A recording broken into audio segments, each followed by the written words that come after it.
Tony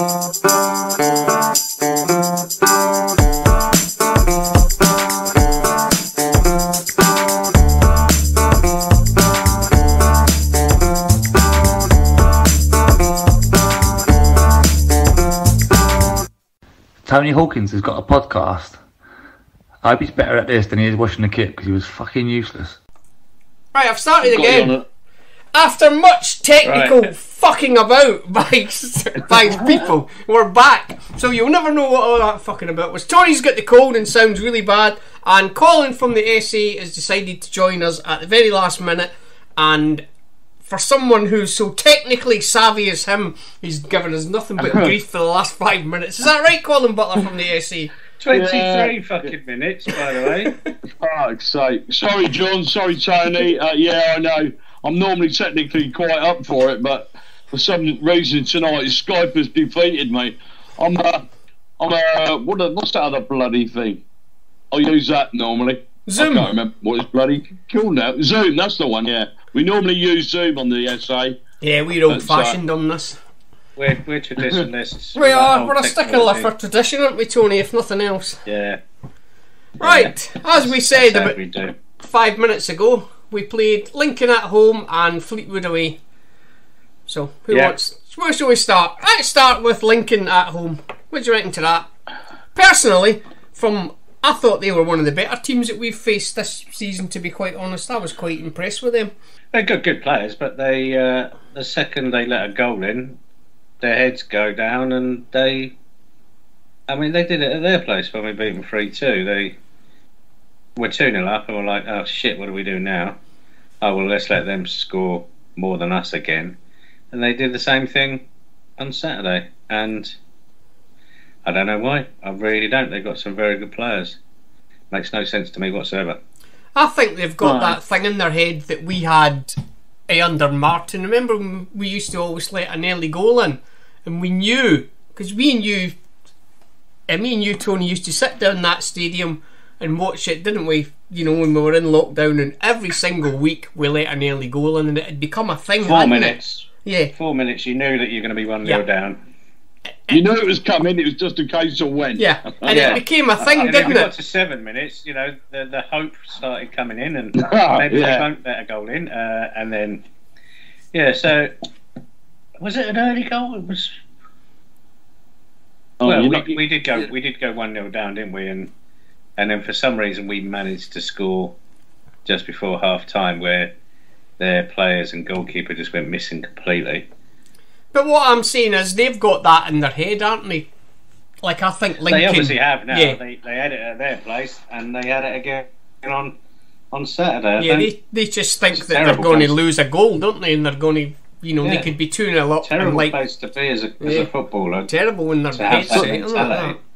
For the sake of accuracy, they scored after 8 minutes. I know you don't do accuracy on this channel, but 8 minutes. Oh, that was a bit earlier than I thought then. Yeah, that's early for us. I mean, not as early as the Martin days, obviously, where it was 4 minutes or less, but 8 minutes. It was John Marquis, who's been a thorn in our side for many years when he was down at Portsmouth. I actually thought Harry Darling got a piece of that. Yeah, I thought it was an own goal. Well, my mum said she said it was an own goal. Yeah, I thought it was actually. I can't see Harry Darling claiming it though. No, I thought Marcus got onto it. I mean, whatever happened, if it was Harry Darling or not, if it was Harry Darling, it's the only thing he could do is stick his foot out. Because if he'd have let it go, Marcus was going to put it in anyway. So yeah, true, very true.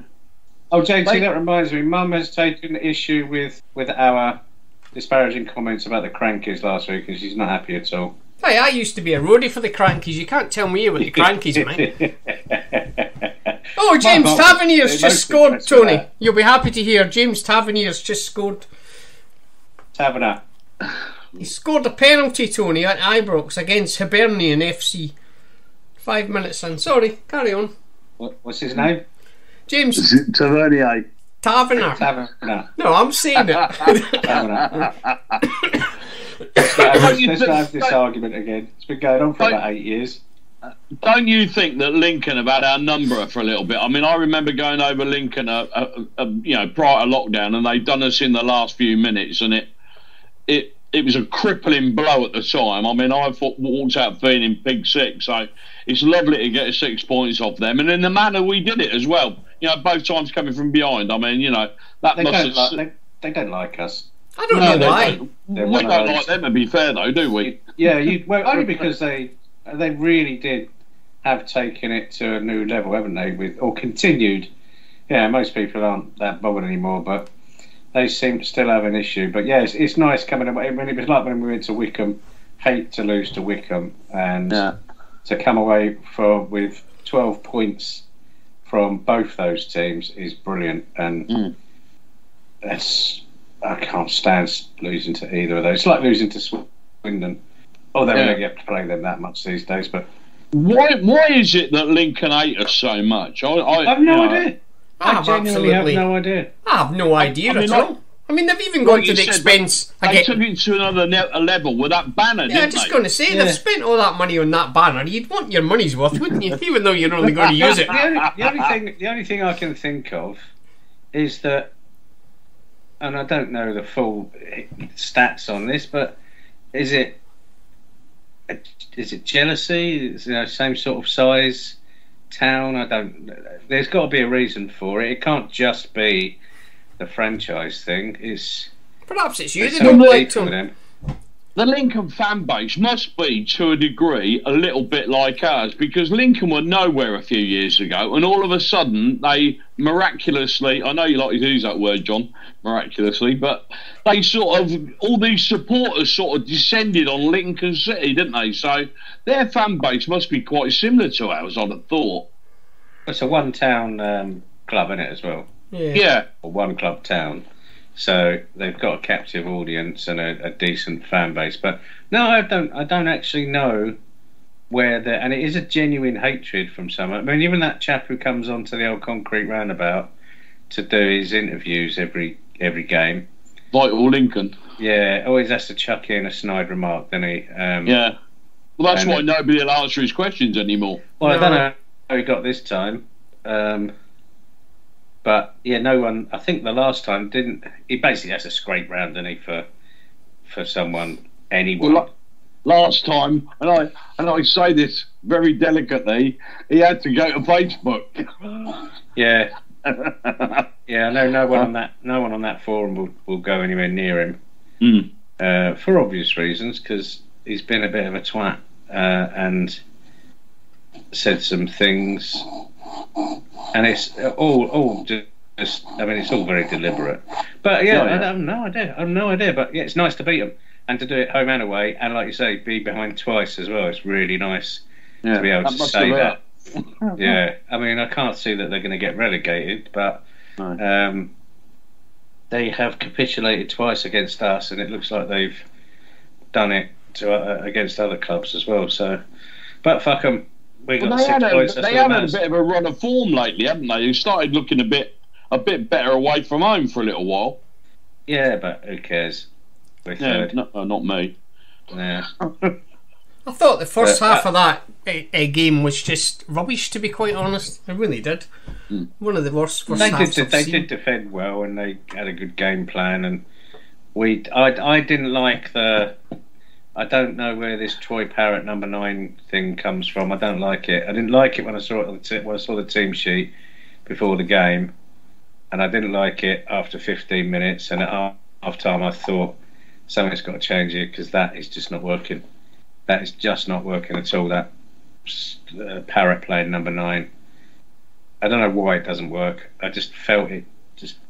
He's not a number 9. I think maybe it's as simple as that. So what do you think he is? I don't know, but he's not a number 9. And since do we come forget back, he's only 20? Do we forget that? I think a lot of people do. He looks a lot older than 20. And somebody reminded me he'd only just turned 20 this last week or so. Yeah, he was 19 thought, bloody hell, when he came here. He was 19 when he first arrived, definitely. Yeah. Since he came back from those international duty, he hasn't been the same player, but as I understand it, there may have been personal reasons as to his absences, because there was no reason for him not to play when he came back from international duty, but he didn't play for a while, and as I understand it, there was something, I don't know what, and I could be wrong, but that's what. What you mean in-house? No, I don't. When I say personal, I think possibly family. I don't know, but okay, it just seemed a bit odd that he didn't come back. He came back from international duty and didn't play, did he? Pretty much. I don't know how many games it was, but pretty sure he didn't play for a while. And he's only just beginning to start games again, isn't he? Whereas before those international duty periods, he was probably better than Scott Twine, and he was. At the time, I thought, wow, this is amazing. Spurs are definitely going to take him back in January, but they didn't. I wouldn't say he had a bad game, but I don't think he's a number 9. Scott Twine. I liked on Saturday when he Saturday when he was out wide a bit more, but we were very lopsided. I was trying to explain to Mum how the formation works. And when you look at it, it is lopsided because Corbin, who's the only out-and-out wide player we've got, and other players who do go wide are really only going there to create width. They're not actually wide players as such. But it's interesting, as I was explaining it to my mum, watching the formation move around the pitch, almost as if, I don't know if you read, I can't remember the name of the book, but it was describing Liverpool's training sessions under Bob Paisley, I think it was, possibly Bill Shankly, where they tied the back four together by rope. Yeah. So that as the back four moved, they all had to move as a unit. Yeah, and that's how I was describing it to me mum. Is that as you watch the ball move from one side of the pitch to the other, you watch the players almost come round in a circle rather than move in towards the pitch, and as they come inwards. As they move across to one side of the pitch, they also fill in the gaps in the middle. It's absolutely fascinating to watch because most teams have quite a rigid formation, but ours is very fluid. I think I like it, and it means that we pick up a lot more loose balls, and we've always got an outlet if we need it for the reset with a goalkeeper, not as a last resort, but. We don't need to go back to the keeper as much as we did under Russell Martin. We seem to be able to now do it within our own half without having to go all the way back. But we do have that option if we need it. There's definitely less involvement with coming. Definitely. Yeah, we're definitely. Yeah, absolutely. And we're not doing that anywhere near as much. Yeah, we're not going back as much. There's none of that, playing it out for the back just for the sake of it because that's what. That's what we did, wasn't that? Was our style? There's none of that now, is there? Unless you're the bloke that's sitting behind me again. Anyone that listened to the radio show on Saturday night, he had an absolute couple of diamonds, didn't he? I can't remember what they were now. One of them was they're knocking on the door. Pause for effect. But no one's answering. I just immediately thought of. Don't you find with Parrott? I mean, I always feel this. Parrott picks the ball up and he plays the ball into the space where you think he should be there to receive it. Do you know what I mean? Yeah, that makes sense. When you say what's Troy Parrott's best position, I would favour him as a number 10, but that would mean moving Scott Twine away. But Scott Twine's quite happy to go out wide and receive the ball, so they do interchange. There is a fair bit of movement between the two of them, and like I say, they don't have fixed positions. Apparently O'Reilly's just scored. Oh, you fucking better more than I have noticed even from the Celtic fans. Fuck, he has as well. Jesus Christ! With him being an Englishman, they're not exactly complimentary, and he's their player. They just can't bring themselves to say he's the best thing in Scotland about 10 minutes after he arrived. Well, he's not the I've best just got that information from Mr. Samuel, by the way. A well-known Rangers fan. They've gone 2-0 up now. Bastards that they are. Fuck's sake. Yeah. Oh, well, at least that's 2 ex-Dons players that have scored, isn't it? So we got to be. I'm clinging to every little bit of hope. Yeah, getting back to them, what did you think of Conor McCrandles? Not a lot. No, I didn't either. I mean, I don't know what went on when he left us, but there was obviously something going on behind the scenes. But I mean, I was quite surprised, Tony, when you said on Saturday that he was their captain, because I didn't even really, was looking at him. But I'm amazed they've made him captain, to be quite honest. Well, yeah, I other than my prediction of George Baldock not making it in even League One, Conor McGrandles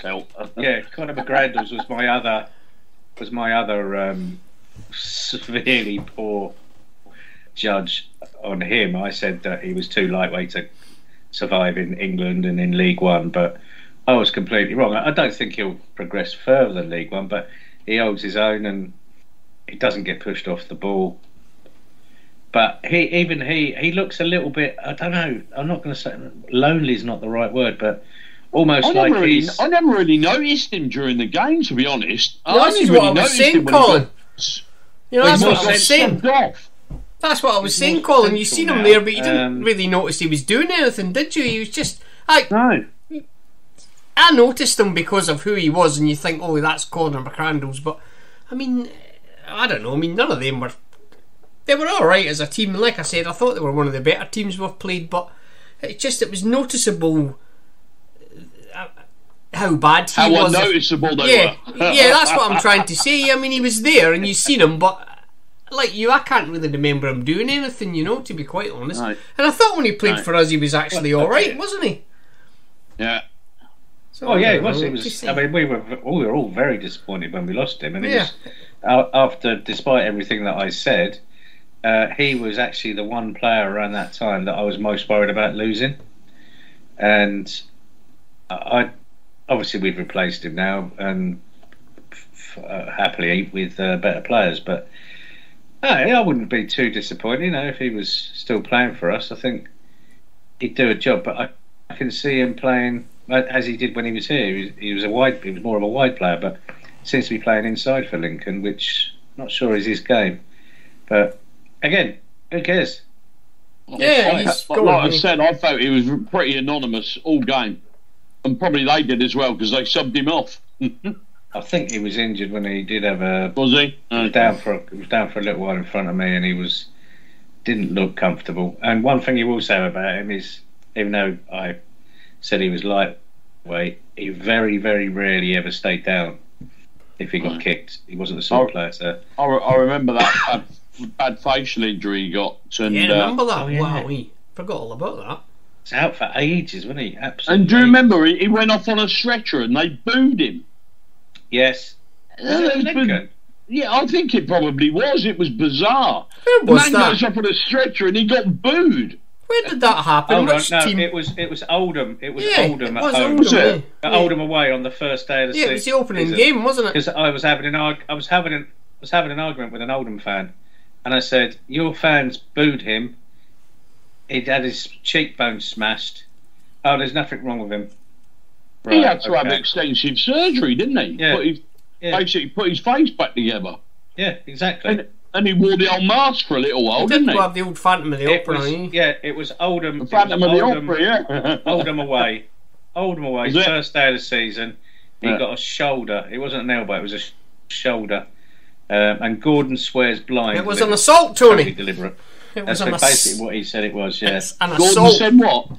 Gordon said it was a deliberate shoulder to the eye, to the cheekbone, and smashed it to pieces, didn't he? Yeah. Yeah, he got booed off by the Oldham fans. Mind you, they're a bit old, the Oldham fans, aren't they? Yeah. Stuff with other players getting injured, like the time George Baldock did his hamstring there on a Tuesday night. A bleak place, Oldham. Yeah, that's not great, is it? Oh my God, it's horrible. And one of the worst change rooms. It slopes. It's about 8 foot wide, and it smells. I remember turning up at Oldham one day. I think it was one of my first visits up there for ages, and it looked like the place was. Well, it looked like it was set for being taken down. I don't think a lot of work's been done on it. Let's put it that way. Certainly not since I started going there. I would have been surprised to see demolition boards on the outside of it. We played there one night, didn't we, when it rained like it did last night? Remember that? And Louis ran into the stands. That was Oldham, wasn't it? Were you kit man then, Tony? I think I was, yeah. That was when, I don't know if it still goes on, it doesn't seem to, I mean, other than last night. But there was an agreement between the EFL clubs that, where possible, the furthest trip for the away team would be played on a Tuesday night, so they could travel overnight. So we did quite often end up in Oldham on a Tuesday night, with it being... we did that a lot. Yeah, the furthest or one of the furthest away. And I know we're not talking about it at the moment. Fleetwood on a Tuesday night seems to be becoming a bit of a regular thing as well. Well, I can definitely remember doing Fleetwood on a Tuesday. When we stayed in Blackpool, in the Hilton in Blackpool. And the that was nice. Utter shithole. Oh my God. I've been transported back to the mid-80s. Yeah. So yeah, I don't know if that's still a thing, but yeah, we did seem to go to Oldham on a Tuesday night a lot. It was definitely one of the more the lengthier journeys, and it was just so cold there, just so cold. Right, I'm done with talking about this game. I'm moving on to last night. Yeah, so Lincoln are rubbish. We beat them, and 6 points. 2 centre backs scored. I've never seen that before, I must admit. What was Sunday, that? Monday, Tuesday. Here we are. I said 2 centre backs scored. I've never seen that before. No, So, absolute there you delight on O'Hara's face as well. Yeah, remember that was cracking. I've seen that picture you were on about. We were on the radio, Tony. Cracking picture, that really is. Yeah, it was absolute unbridled joy from the boy. It was. He should never have been allowed to score it, as we know. If you watch it, the keeper. I thought it was a good goal. That dived over the top of it, didn't he? Well, he literally made like a tunnel for it, didn't he? A U shape. He managed to make a shape so that the ball could go through him. But I'd be very disappointed as a keeper with that. Absolutely, 100%. It seemed to happen all in a bit like in slow motion, didn't it? You could see him sort of going through and he like meandering through their defence, and all of a sudden it ended up in the back of the net, and I think we were as surprised as what he was. Do you know what? At the time, I thought exactly the same as that. It felt like, what's going on here? Oh, he's got the ball. Oh, he's played it back. Oh, he's got it. And then is he going to shoot? Oh, yeah, he's shooting. Oh, it's in the back of the net. But when you watch it back on the TV, when you watch it back on the telly, it's all very fluid. Yeah, it's like, I know. 1, 2, bang. That was a good goal. At the time, for me, it was exactly the same. It was like, what's going on? Right, so we've got the ball. Where's that going? Oh, he's played it back to him, but he's facing his own goal. Oh, no, he's turned round. Oh, he's going to have a shot. He's had a shot. He's never going to score with that. No chance is he going to score with that.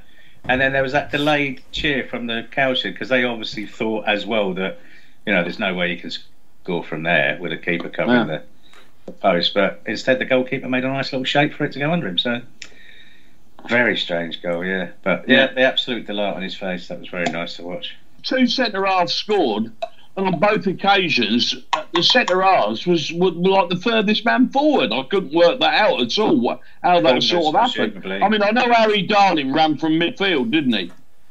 Yeah, O'Hara just doesn't make any sense why... I mean, it was on the right-hand side, I suppose. That makes sense.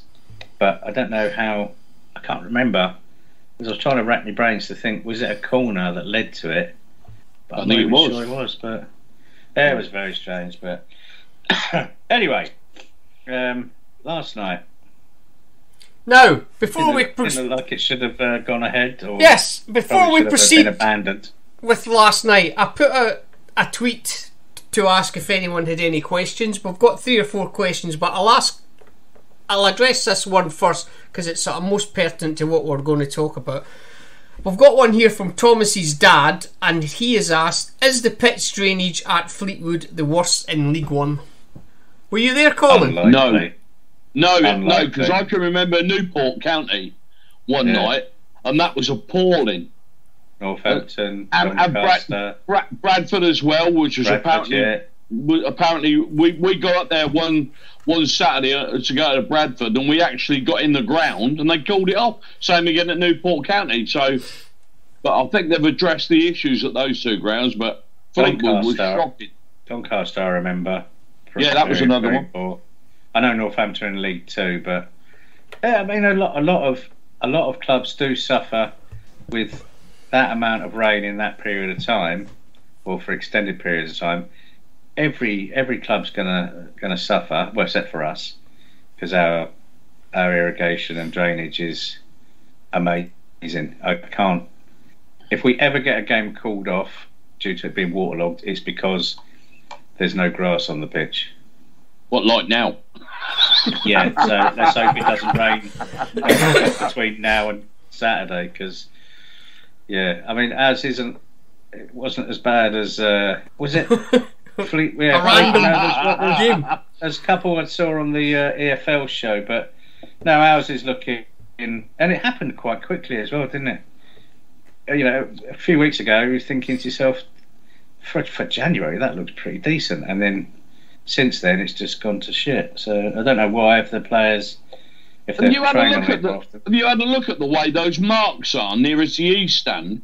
It almost looks like that. What is it? Infrared lighting or whatever it is, or something. There's a pattern. It looks like it's been left on too long.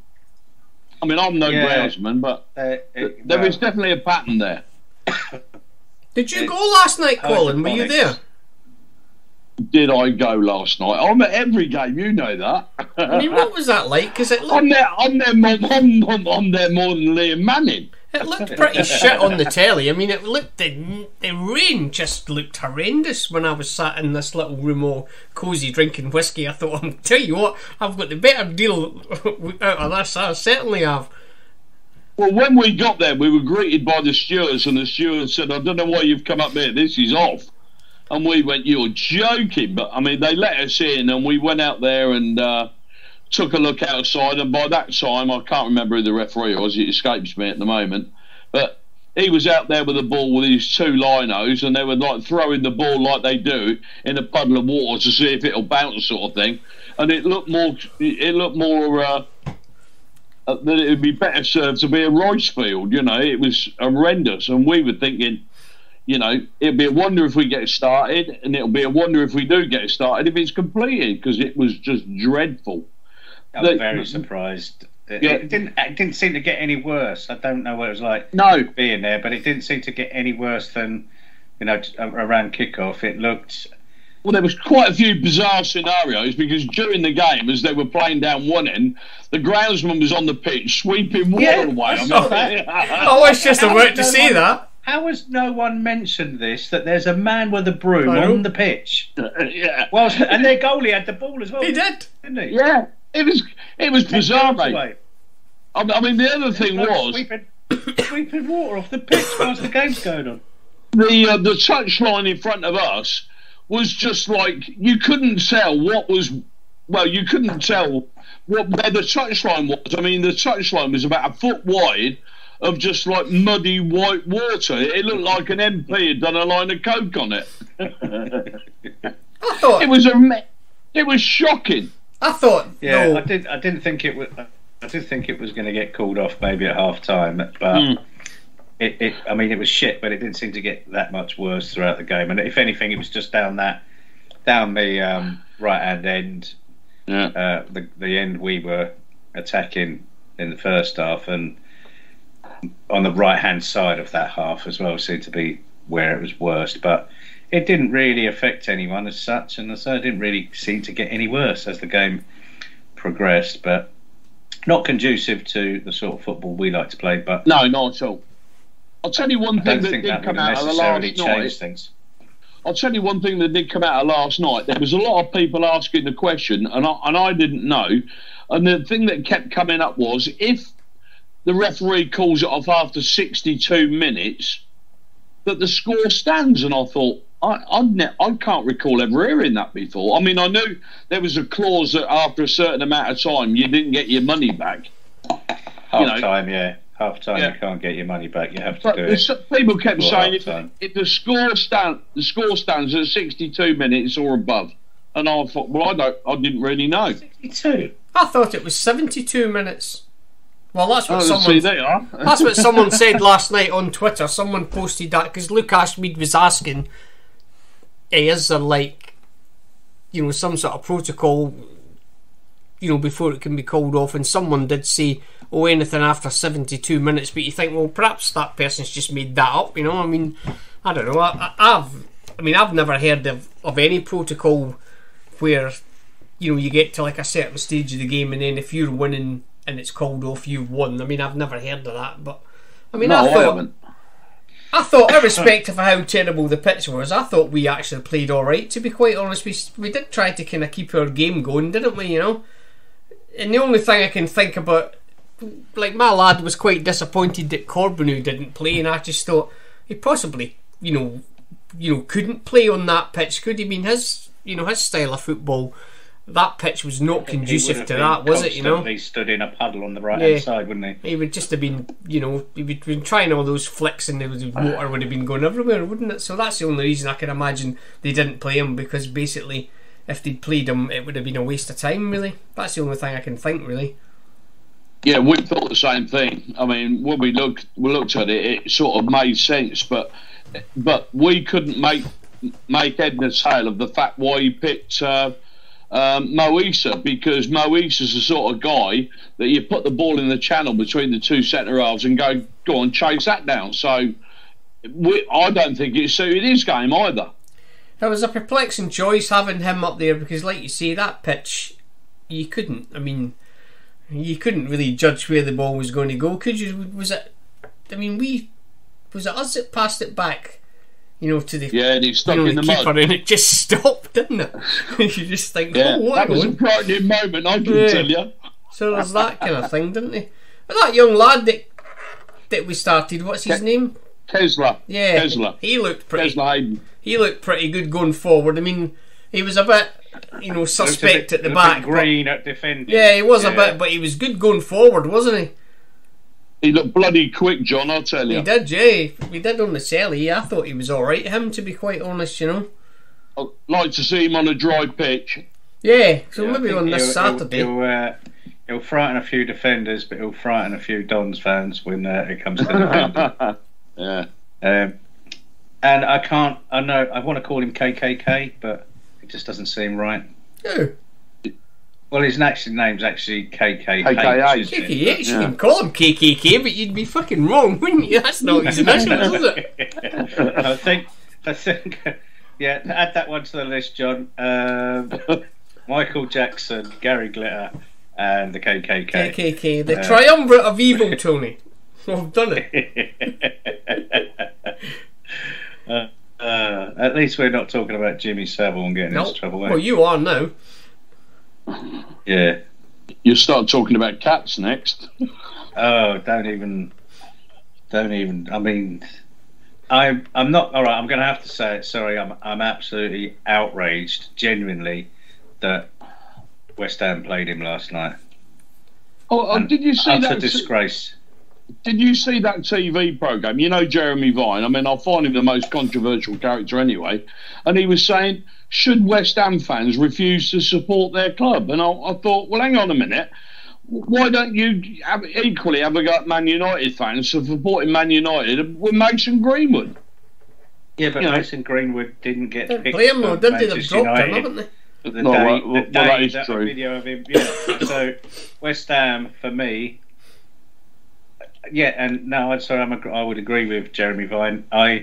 If I was a West Ham fan, I would very, very much consider not going to games, and I would try and get as many people to do the same, because they played him. I mean, it's absolutely disgusting that they played him last night. Absolutely disgusting. I mean, you could say there's people always going to say it's only a cat or whatever, but it's still. Animal cruelty is against the law. Plus, it's not very nice. Let's be honest. He's had his cats taken away from him by the RSPCA today. So, and a fine $250,000, didn't he? Was he? I thought that was an internal fine by the club. I didn't realise. Yeah, but he's been fined by the club 2 weeks' wages. 2 weeks' wages are the maximum they can fine him. But I can't believe West Ham. I mean, for me, that's a PR disaster, and.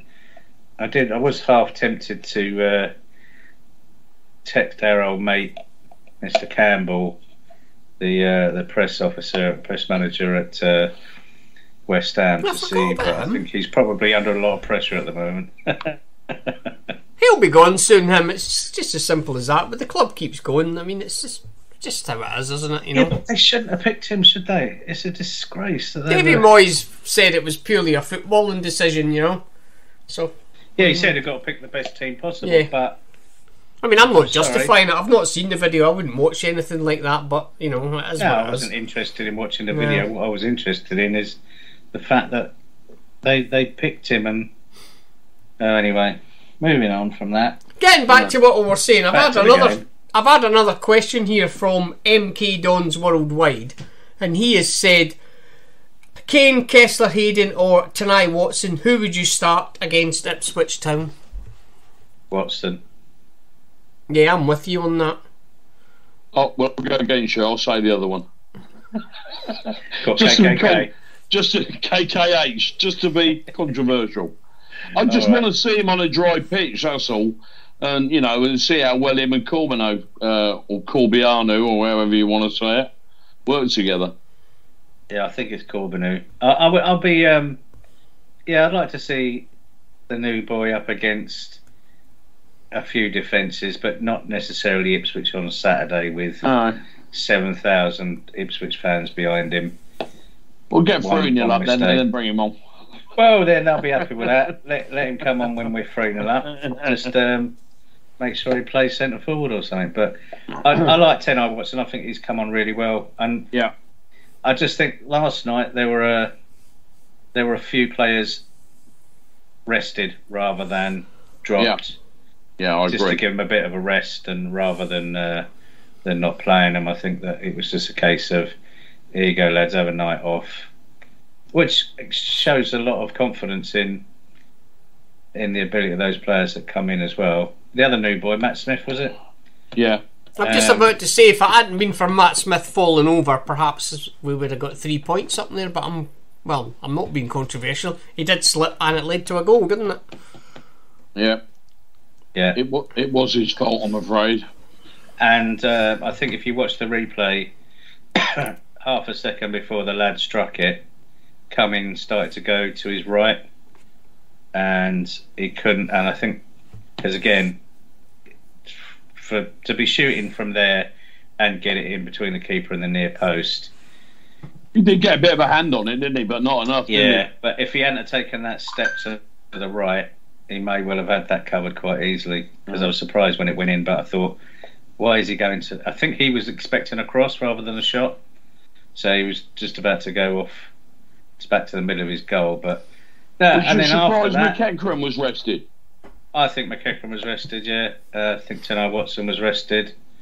I don't think up front he went full power, didn't he? He went the whole hog in an attempt to score enough goals to win the game. But I mean, I would say that a draw definitely would favoured us more last night than it did Fleetwood, because once they scored, there was only one team on the pitch, really. Although at the end of the game, they celebrated like they'd won it.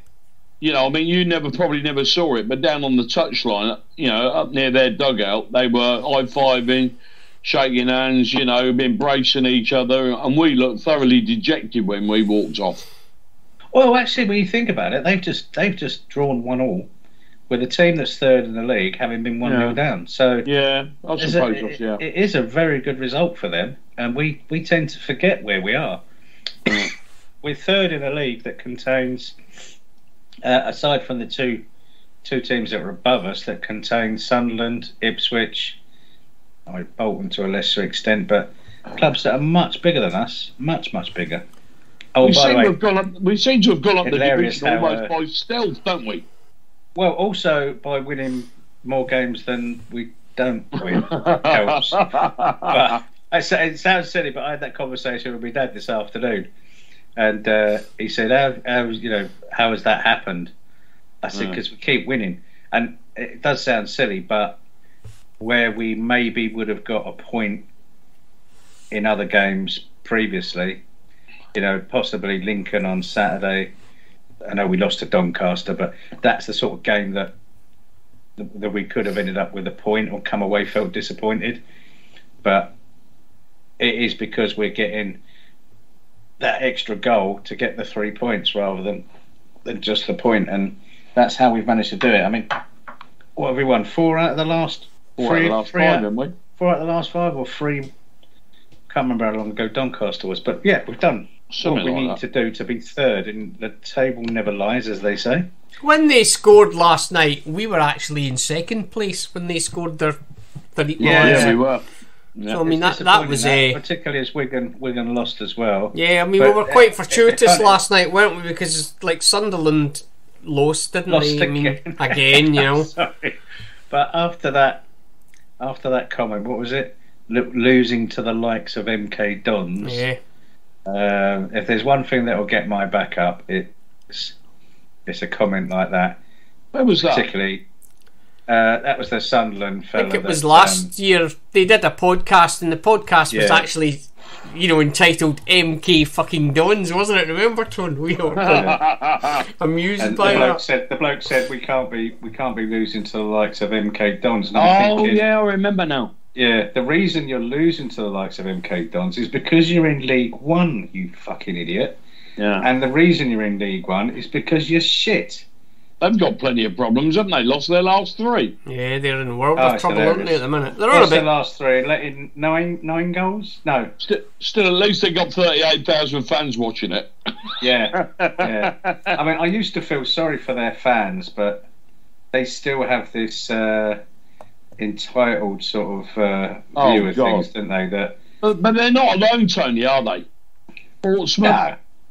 Yeah, but I mean, Portsmouth have just a drudgery of years in League One and League Two have killed that down now. Yeah, and you do get that, but the Sunderland fans just continue with it, don't they? And you think to yourself, if you were that good, you wouldn't have been in League One for what, 3, 4, 5? I don't know what it is. I mean, they're that good that they had to get rid of Tom Flanagan. So yeah. They're on a bit getting Roy Keane back, aren't they? Yeah, that's even funnier. And this is what I like about teams like this. It's like when QPR brought in that Bristol fella. I know who you mean. When a club brings back an old face from the past who, maybe won a few games or saved them from relegation, it's always seems to be to placate the fans rather than actually with any view to progressing beyond their current situation. A bit of a Sam Baldock moment, or Eyes on the Cloud. yeah, I'll bring an Eisel back. Yeah, that's a very good example actually of a team that can't score goals. What should we do? Well, let's bring back Eisel. Right, is that going to work? Probably not. No. But fans will be happy. But yeah, no, that has made me laugh. That they're now. I mean, the whole Will Grigg thing on that Netflix documentary was brilliant. We're not going to pay that much for him. We're not going to pay that much for him. We're not going to pay that much for him. What does he want? 16k. Give him it. Just because they panic bought him because there was no one else available, and Griggy managed to go there for 16 grand a week. I mean, sitting there thinking, League One player on £16,000 a week is mental. And it's not because he's come from the Championship or they've been relegated and he's kept that wage structure because that's what he was on before when it's in his contract or whatever. No, they actually gave him. I mean, they're a farce of a club at this level, and it's just panic stations, but it's hilarious to watch. I mean, I know we say this a lot about certain clubs, but losing 6-0 to Bolton, that could have been a Premiership fixture not that long ago. Yeah, forgot about that. That's a good point. But 2-0 to Doncaster, or 2-1 in the end, wasn't it, at home? But Cheltenham on a Tuesday night, losing 2-1 after being 1-0 up. I mean, that just sums up where they are, really, doesn't it? And that's no disrespect to Cheltenham, but hey, we haven't got them on Saturday. Yeah, exactly. They'll just be hitting that. They'll just be starting that run of form when we play them. You know that, didn't you? Oh yeah. Sod's law, isn't it? Going to happen, but here's a question for you, Tony. When we brought back Eyes on the Cloud, did he ever score? Not very often. I remember that, and he did spend a lot of it on the bench. Yeah. And despite not playing an awful lot and spending a lot of it on the bench, he always took 5 pairs of boots with him to every game, which I never understood because they were all exactly the same. Right, I'm going to ask a couple of questions we've got sent in, and then I'm going to wrap it up. I've got one here from Fraser Wiley, and Fraser has asked, will Harvey ever master the Louis? Because there was a fair few Louis. He is rubbish at him. He is, and I can tell you something now. I was not sat on the bench. I was sat behind the bench, as I do with my mum, and I'm 51 years old now. You are. Happy birthday, Tony. It was Tony's birthday at the weekend. Everyone, wish him a happy birthday. On Sunday, yeah, I turned 51, and Daniel Harvey had done a dive almost as bad as the one at Lincoln where he gave away the penalty. It was hilariously bad, and I swore in front of my mum, and my mum said to me, I've never ever in 50 years heard you swear in front of me. I said, Mum, that's how much he winds me up. But the thing was, there were two junior members of staff, and I won't name them, but they were nodding their heads in agreement, because he just cannot. And Scott Twine isn't that much better, but he does get a few more. But oh my God, Daniel Harvey's. You know what I want to do? We need to interview Liam Manning. We will sort it out before the end of the season. Hopefully, we'll get an interview with the manager. I want to ask him, is he the most annoying person you've ever met? Because I've never met him and he already annoys me. He must be a nightmare to play against. An absolute nightmare. Do you remember when that bloke got sent off for kicking him in the nuts at home? Yeah. Can't remember what team it was, but he got sent off for kicking him in the nuts. And there was a bit of debate as to whether it was intentional or not, if the bloke was a little bit unlucky. But you have to question, why was he testicle high with his foot anyway? And I just thought to myself, it's because Daniel Harvey's wound him up to the point where he actually wants to physically hurt him. And I can imagine. I'm saying this, but as a player, I was within the first few minutes of the game, I'd try and find a player's, whoever was marking me, I'd try and find their weakness, whether it was if they didn't like their shirt pulled, or if they didn't like me chattering away in their ear. Very, very rarely did anybody completely ignore everything I did.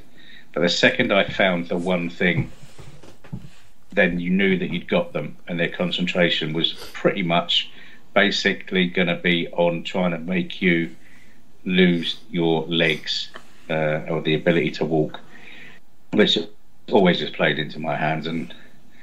But I can imagine Dan Harvey, but not only on the football pitch, but I get the impression he's an annoying little shithead. In general, really. Yeah, Scottish, Tony, you know what we're like. So in answer to your question, no, he's shit at it, and it's embarrassing how shit he is at it. And I said to you, didn't I, JT, after the Lincoln game? I said, what was Dan Harvey doing? I hope you made him fucking walk home. He said, yeah, we were all a little bit, what the fuck are you doing, mate? So, no, is the answer. We don't think he'll ever master it because he's just so terribly bad at it now. Right, one last question. It's from Jonathan Harris, and he is simply asked, automatic promotion, yes or no? I'm going to go first. No. No, definitely not. No, I don't think. Wigan and Rotherham, barring Wigan losing all those games in hand, and us or Sunderland, possibly Wickham, but I can't see Rotherham. Rotherham are too strong all round. Wigan are too good. They're probably even though the best team to watch. Yeah, I mean, this is it. We've beaten Wickham twice. We beat them once, but we got absolutely schooled by Rotherham, didn't we? We did a bit. Yeah, 3-0. I think it's just a step too much. I mean, I'm absolutely convinced it will stay in the playoffs. I don't think we'll drop out the playoffs now and right up until the May. So that's my prediction, is we will stay in the playoffs. Whether we'll be third or fourth or fifth or whatever, but I should think really have to take something to move us off them. But you never know. Stranger things have happened. But we're definitely not getting automatically promoted, are we? Definitely not. If we were to beat Rotherham and Wigan and Sunderland, that's points gained in those areas, and as we know, we only need. Well, no, exactly. If we'd have won last night, we would have gone above Wigan because they lost, and we would have been second. Yeah, they don't have the points on the board, but It's difficult. It's difficult to think, isn't it, that they could possibly not get any points at all out of those 4 games in hand. I don't think that's realistic that they could lose all 4. But you never know in football. Points on the board are more important or are more useful than games in hand. We know that. It could be interesting when we go down Plough Lane. Could cement our playoff place or better, and it could also inflict a mortal injury on them. I didn't realise that was quite so late in the season. I thought that was in the next couple of weeks, but it's right at the arse end, isn't it? I think once again, yet again, they will survive by the skin of their teeth. Oh, they all seem to. Probably by beating us at their place, but. Oh yeah, well that would give them great delight. Would it though? Would you? Mind you, it would be the highlight of their season. The highlight of the season would be to beat us, because otherwise it's an absolute shit show, isn't it? We play them on the 9th of April. All right. Is that the 3rd last game of the season? 4th last? It is. They've got Crewe, Wickham, Fleetwood, and then Accrington on the last day. So they've got 4 more games after us. Is it still on for a Saturday, or is that just a provisional date? It is at the moment, still on a Saturday. We haven't heard anything. I mean, the SA have sort of made approaches to the club asking for clarification. We've got a meeting with them on Friday, and we probably are asked that question again. But at the moment, it's still fixed for the Saturday. You're not a fan of the bubble game, are you? Well, the SA approach to all this is if they get unrestricted access to SMK, then we should get unrestricted access to that Plough Lane. That's one way of looking at it. But as has been said many times in the past, unfortunately, it's for your own safety that we have to do it. Yeah. And a duty of care by the police as well as the club to protect our fans from them. Their fans coming here are relatively safe from any sort of trouble, because if there's any youth around, they'll be fighting with each other anyway, and they might be shouting at a great distance at AFC fans, but going there as a Dons fan is genuinely dangerous. It's an unsafe place to go. You don't think a change of venue will be change that at all? No, you can't trust them, mate.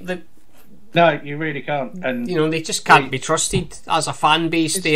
They just can't. Yeah, I mean, we've got some. They can't be trusted. No, I mean they can't trust them. We've got some head cases here, people that are all full of, piss and vinegar, for a better way of putting it. But we don't have anyone like them, I mean, they just can't. You just can't trust them, Colin. To be quite honest, it's difficult to explain to people what it was like the last time we went there, when my coach got surrounded by and they were more than prepared to get on that coach, and I don't know what they were going to do to me, but if it wasn't for the police arriving 2 seconds later, I probably would have been dragged off that coach or had the shit kicked out of me on the coach. They have no. I'll have to remember to sit on the back seat then. Yeah, they have no. I mean, to the point where we had to keep the destination for my coach. I looked after the London coach, where we went and picked up Dons fans who were living or working in London. We had to keep that secret from our own fans until the day before, or a couple of days before, I think it was, the game itself, so that it didn't get out where I'd be picking up these fans in London. I guess my hope is that it stays on a Saturday to give more of our fans an opportunity to go. More than anything, I think that's the overriding factor that I personally would like to see. I would be. Yeah, I'll be surprised if it's on a Saturday. I got to be honest, I really will. I just can't see that. It'll be moved to the Friday night? Yeah, I think it will. Which is a bloody nuisance, really, because I would really like to go there, and I would be. I don't really know what to say. I mean, I'm saying I'll go now, and I would like to go, and if it's on a Saturday afternoon I could go. You can always travel incognito, can't you? You don't have to wear colours or anything. I don't wear them anyway. You could just, I mean, I would go, but it's just from a purely sort of abstract point of view, it's a hell of a risk, isn't it? to go there on a Saturday afternoon, because they are. You just can't trust them. If they're prepared to punch a bloke in the face because he's with a 5-year-old child wearing an MK Dons shirt, then these are not the sort of people you can. If they're prepared to punch a kid on a train, not even at the same game. I mean, when one of them, hit a young lad, didn't he, on bloody Milton Keynes? He got done for it, though, didn't he? I mean, I know it's no consolation, but he got done for it, didn't he? So you can just imagine what happens. Can you imagine all those lads that were giving each other grief at football matches and giving it a big E and all that sort of thing that we see all the time? But some of these people are not are fully prepared to go beyond what would be considered even unreasonable. They would. I mean, the Russell Martin brother thing is the best example of that. That anybody would hit a bloke because his little boy's got an MK Don shirt on. I mean, where does the thinking? Where does the reasoning? And then try and justify it because he was, your kid was wearing a Milton Keynes shirt because he's got an MK Don shirt on. Oh well, obviously it's my fault, mate. Obviously. How stupid of me, how foolish of me. It's your fault for having a kid who's got an MK Dons shirt. And then we're all banging on about, some sort of stupid charge with the FA. That's he should be charged for incitement and all this kind of stuff. Where you just like, you people are actually genuinely mental, aren't you? That's it, isn't it? That's what our fans need to understand, is that rationale that they've come up with for that particular example is utterly irrational. I know. It really is beyond irrational. But not in their world, Tony, it isn't. No, in their world they're fully justified for doing that. No, it's fully justified. And this is it. And you can't... Some of our fans just do not fully understand what their fans are prepared to do. I mean, I'm not saying that our fans would all be wearing colours or whatever, and that they would be behaving themselves. But if you go there and you start giving it a little bit of mouth to their fans, they're gonna attack you. They're gonna want to fight with you, and it's something our fans are not. Well, I've never had a fight with. Never had a proper fight, have they? Never had that kind of thing, have they? Again, unless it's with themselves. Yeah. They haven't actually. Exactly. I would keep you on. Like a fine example of infighting again. But no, I mean, unless anybody would like to correct me, the Uberführer, wherever it is, of the Dons Youth or the firm will let me know when they ever had a fight at a match with other fans. But to the best of my recollection, this never happened. No. But if you go there to AFC, you're going to get the shit kicked out of you, because I guarantee you, if you're the slowest and fattest. So your top tip to go down to Plough Lane is don't sit on the front seat. Well, it's either don't go to Plough Lane or lose a shitload of weight and start exercising, so you're not the last to get away from them. But they will, and they will be able to justify it in their own minds. And the thing is that kicking the shit out of a few Dons Youth is not going to make headlines. No. Anywhere. I mean, getting bricked at their place a few years ago didn't make the news, and the bloke was photographing it as it was happening. The bloke from the Telegraph was actually taking photographs of it happening. And it wasn't reported? No, they actually used a photo of us, because the photo actually shows us walking on the grass about 20 yards away from a chain link fence. And you look at that photo and you think to yourself, as an observer, you're thinking to yourself, why would they not be walking down the path? Why are they all walking on the grass? Because we were just out of the reach of them, the reach of their missiles. Just out of range. Yeah, which included a tennis ball, which didn't really hurt. It hit Sam, didn't it? It was more surprised than anything else. Where did they find a tennis ball? Are you sure that wasn't just a stray Andy Murray lob or something? Well, it could well have been, but they I'll be honest with you, Tony. If there's one place you're going to find tennis balls, mate, it would be Wimbledon. Let's be honest. Right, shall we wrap this up? Because that's an hour's worth of bollocks we've spoken. Yeah, and I need to go to bed. So Saturday then, quickly going on about Saturday. How many are they bringing? 7,000?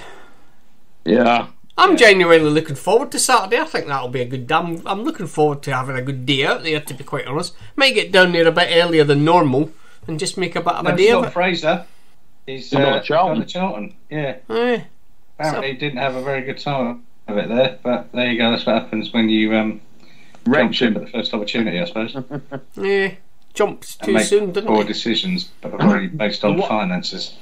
The way some of their fans are talking, I think they think that the more fans they bring, the better chance they've got of winning.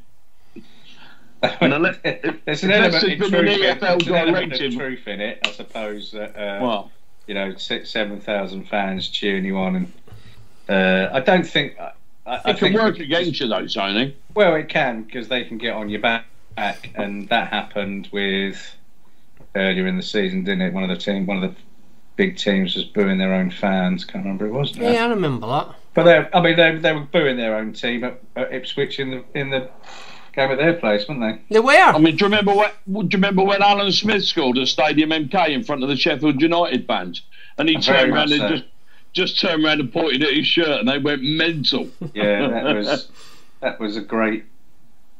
I mean, only Smudge could pull something like that off. Yeah, but it will be interesting, but I don't think we'll be outnumbered. At least not officially. I think the walk up, because it's Ipswich, and there'll be a bit of interest from locals that might not get to that many games. You think we might get a few Ipswich fans in the Omens? They don't seem as stupid as the likes of Coventry, mainly teams from that part of the world, actually. No offence.